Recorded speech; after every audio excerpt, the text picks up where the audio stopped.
Hey guys, today I'm going to be sharing with you my to-be-read pile for December and January.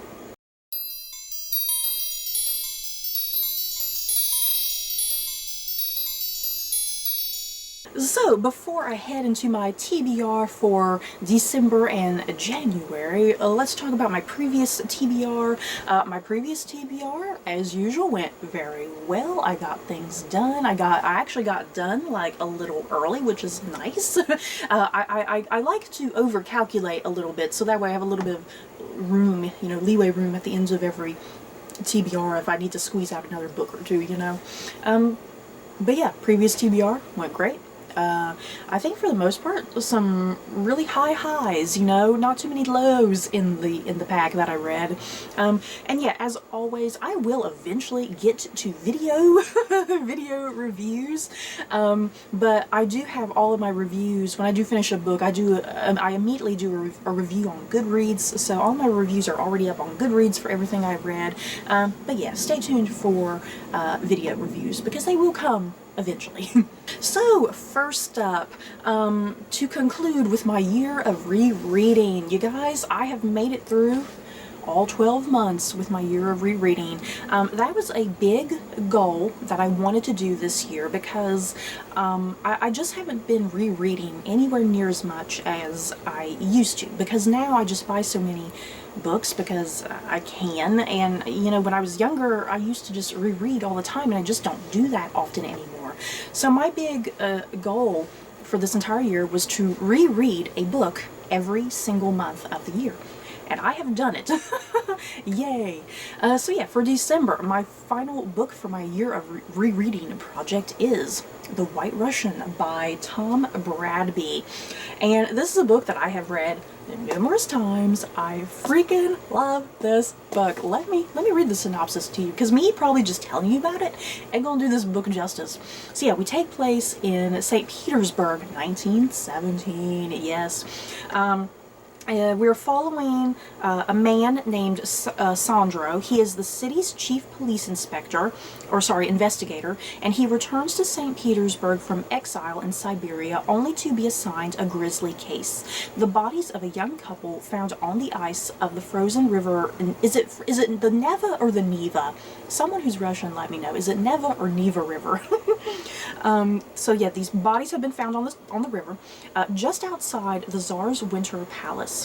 Sandro's investigation leads him dangerously close to the royal family and to the woman he loves, and he finds himself confronting both a ruthless killer and the ghosts of his past as he fights desperately to save all that he cares for. Hell yes. I love all things Imperial Russia, especially relating to the last Tsar of Russia and his family. Yeah, this is a mystery, thriller, murder investigation. It's icy, and it's winter in Russia. There's bodies. It's all I need. Am I morbid? I think so.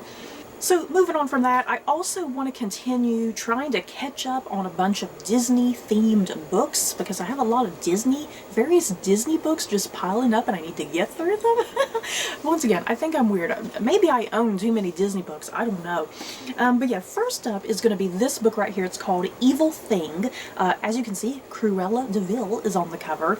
And once again with these books, I always love these covers because there's Cruella looking like that. And then right here is like crazy Cruella, when she's like in the car driving like a mad woman.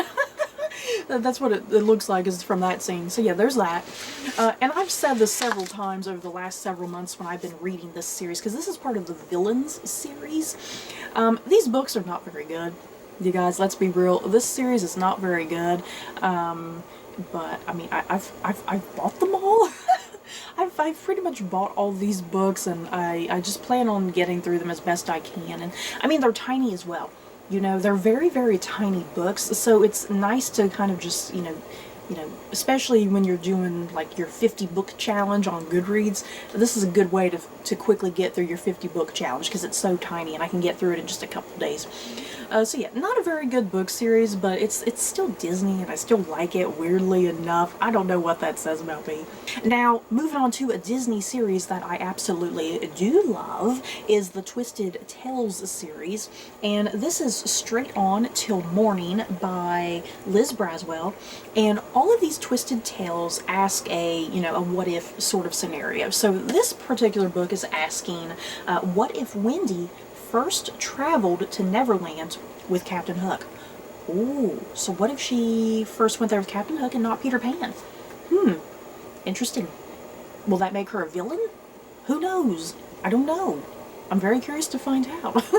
So moving on from that, I want to try to catch up on a trilogy that I have had just lingering on my shelves for a freaking long time, you guys. And that is the let me put this. These books are heavy. I'm just going to show one book at a time.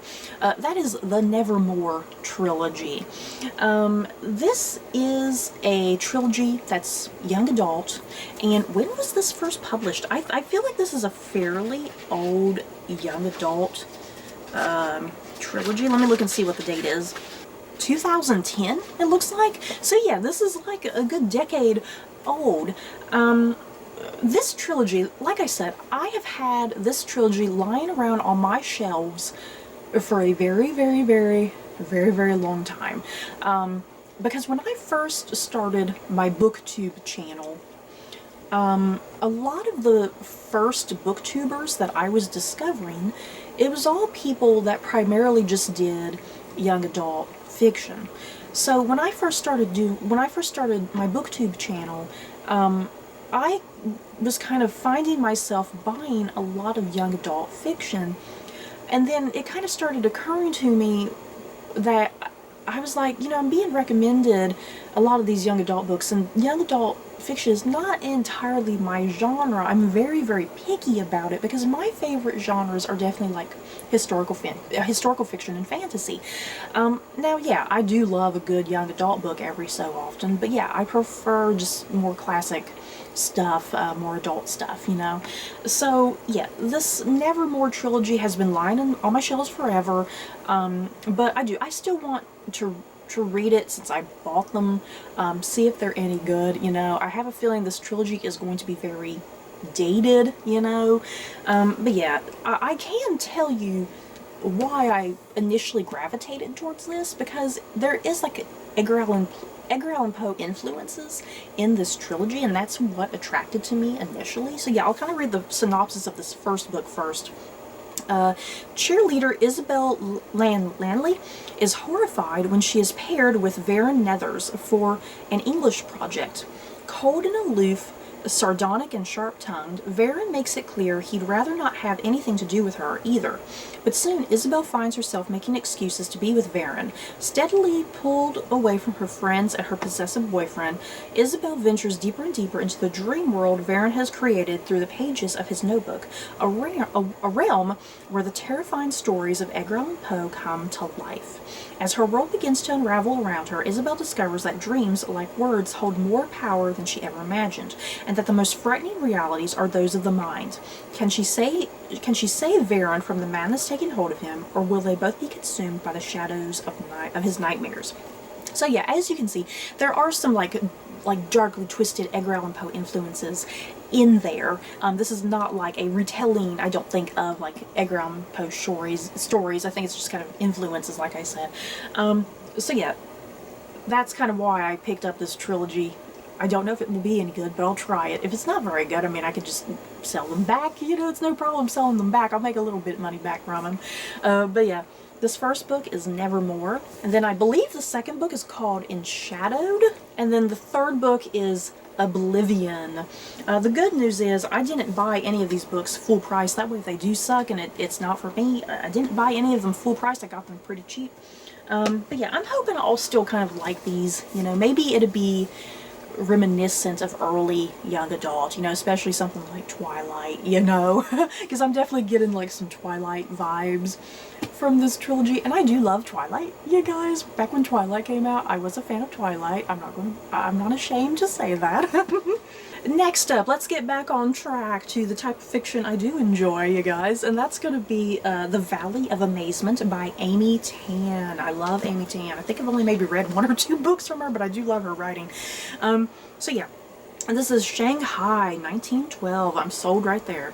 Violet is the privileged daughter of the American madam of the city's most exclusive courtesan house. But when the Qing dynasty is overturned, Violet is separated from her mother in a cruel act of chicanery and forced to become a virgin courtesan.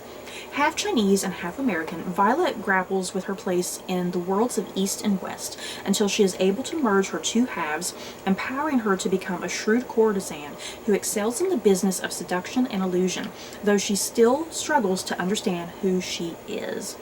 And it looks like this kind of goes back and forth a little bit because there's a 1912 scenario and then also an 1897 scenario. It looks like it's focusing on Violet's mother.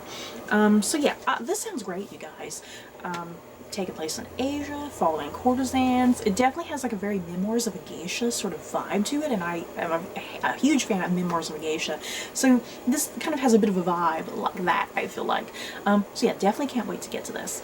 And you guys, it's been a long time since I've read some classic literature, so what I plan on getting through in the year of 2022, I have this gigantic bind up of The Adventures of Huckleberry Finn and Other Stories by Mark Twain. And this is gigantic, you guys. It's a big book. I've had this line on my shelves for quite a number of years as well. And this is a bind up of various different Mark Twain stories. So yeah, what's in there exactly? We have The Adventures of Tom Sawyer, The Prince and the Pauper, The Adventures of Huckleberry Finn, A Connecticut Yankee in King Arthur's Court.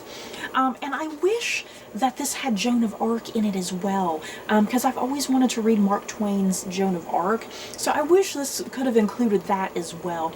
So yeah, all of these novels, they're all novels that I have always wanted to read. I just never got the chance. So yeah, when I saw this at Barnes & Noble, a bind up of all these, I was like, oh yes, I need to get this. This is a great way to kind of get all these all in one go, you know. But yeah, I don't plan on reading this entire book in like, you know, January most likely. Like I said, I'm planning on reading this throughout the year of 2022. Like for each TBR, I'll read one novel. So yeah, the very first one that's coming up first that I'll be reading is The Adventures of Tom Sawyer. And you know what? I'm not quite sure what Tom Sawyer's about. When I was a kid, there was a TV show on PBS. Now stick with me, you guys. Maybe y'all can flash back with me if you're as old as I am. Like I said, there was a kids television show on PBS. It was called Wishbone, and it was about a cute little dog. And he would tell classic literature stories and compare them to like the real events kind of going on with his owner and whatnot. And I remember there was an episode where they did Tom Sawyer, and the dog, Wishbone, played the character of Tom Sawyer, if I'm not mistaken. And I remember it's about a little boy. He's adventurous and spontaneous and gets up to a lot of mischief. And I think doesn't he fake his death? That's kind of the one thing that I remember about Tom Sawyer, that he fakes his death or something. And he scares the holy crap out of the town and they all think he's dead. So yeah, I'm excited to get to Tom Sawyer, The Adventures of Tom Sawyer. That sounds great. Has anybody else watched that show Wishbone back when they were a kid? Because I loved Wishbone, and that's how I got into classic literature. You guys, not joking. I got into classic literature through Wishbone because I was like, oh, this little cute little dog. He's getting up to all this little mischief and telling all these little cute little stories, and I was like, I gotta go read these books now. So that is it for my upcoming TBR, concluding December of 2021 and then heading into January of 2022. I don't think this is too overly ambitious. I hope not. I think I can get through all this just fine. Let's cross our fingers. You guys, what are you guys planning on reading in the upcoming next couple months? Anything of interest? Anything I should check out? And yeah, these books that I just shared with you guys, anything that have you guys read any of these? Do you plan on reading any of these? Just let me know your thoughts down below. So that's it for this video. Don't forget to like, comment, and subscribe. And if you like this video, you may like these other videos. Bye guys.